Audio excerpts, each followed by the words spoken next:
ত্রিপুরা ইউনিভার্সিটিতে বিভিন্ন বিষয়ে পিএইচডি অ্যাডমিশনের নোটিফিকেশন দিয়েছে। তোমরা যারা ইচ্ছুক আছো অ্যাপ্লাই করার জন্য, তারা কিভাবে করবে, কত ডেট আছে, কত সিট আছে, সমস্ত ডিটেলস এই ভিডিওতে আমি তোমাদেরকে জানাবো। তার জন্য অবশ্যই আমার চ্যানেলটিকে সাবস্ক্রাইব করবে, বেল আইকনটিকেও টিক দিয়ে রাখবে। তো তাদের অফিসিয়াল ওয়েবসাইটে চলে আসবে, এসে নিচের দিকে একটি অপশানে ক্লিক করবে যেটা হচ্ছে অ্যাডমিশন নিউজ বলে। অ্যাডমিশন নিউজ অপশানে ক্লিক করলে নিচের দিকে তোমরা পিএইচডি অ্যাডমিশনের যে নোটিশ একাডেমিক সেশন 2024-25 সেই নোটিশটি এখানে ভিউ অপশানে ক্লিক করলেই তোমাদের সামনে ডাউনলোড হয়ে যাবে পিডিএফটি তোমরা ওপেন করলেই এরকমভাবে তোমাদের সামনে ওপেন হবে, যেখানে বলা হচ্ছে যে অ্যাডমিশনের জন্য তোমাদেরকে রিসার্চ এলিজিবিলিটি টেস্ট মানে রেট 2024 এটা দিতে হবে বিভিন্ন ডিপার্টমেন্টের। সেই ডিপার্টমেন্টটা অবশ্যই faculty wise science, literature, social science, music and fine arts, commerce, law, management and information science এইভাবে ভাগ করা আছে।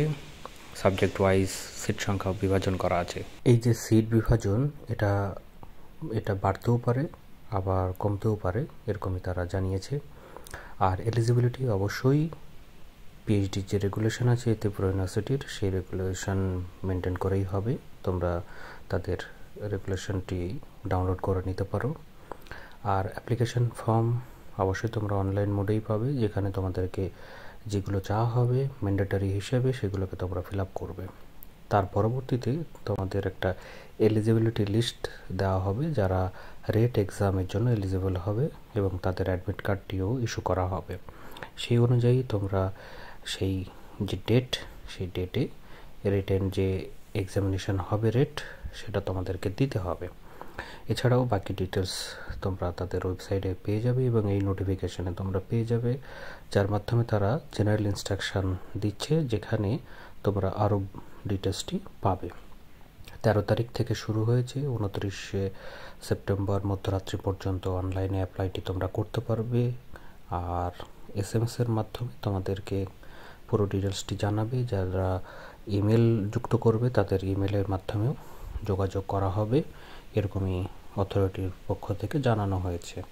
তো তোমরা যারা অ্যাপ্লাই করতে চাইছো, যারা কাস্টে বিলং করো, তাদের স্ক্যান কপি, ফটোগ্রাফ, তারপরে তোমাদের সিগনেচার, এছাড়াও কাস্টের যে সার্টিফিকেট হয় সেগুলোকে তোমাদেরকে নির্দিষ্ট জায়গায় আপলোড করতে হবে। অ্যাপ্লিকেশন ফি হিসাবে 800 টাকা করে যারা আনরিজার্ভ ইডব্লিউএস ক্যাটাগরির এবং ওবিসি ক্যাটাগরির তাদেরকে দিতে হবে। এছাড়াও যারা এসসি, এসটি, পিডব্লিউডি ক্যান্ডিডেট আছে তাদেরকে 600 টাকা করে পেমেন্ট করতে হবে। পেমেন্টের যে মোড সেটা অবশ্যই তারা দিয়ে রেখেছে debit card, net banking, credit card এইরকমের মাধ্যমে। তো ফ্রেন্ডস, এছাড়াও যদি অন্যান্য আরও ডিটেলস তোমরা চাও অবশ্যই কমেন্ট বক্সে কমেন্ট করো, সেখানে আমি তোমাদেরকে এই বিষয়ে আরও তথ্য দিয়ে দেবো। তো বন্ধুরা, এই ভিডিওতে তাহলে এটুকুই। তোমাদের সঙ্গে দেখা হচ্ছে পরের ভিডিওতে। ধন্যবাদ।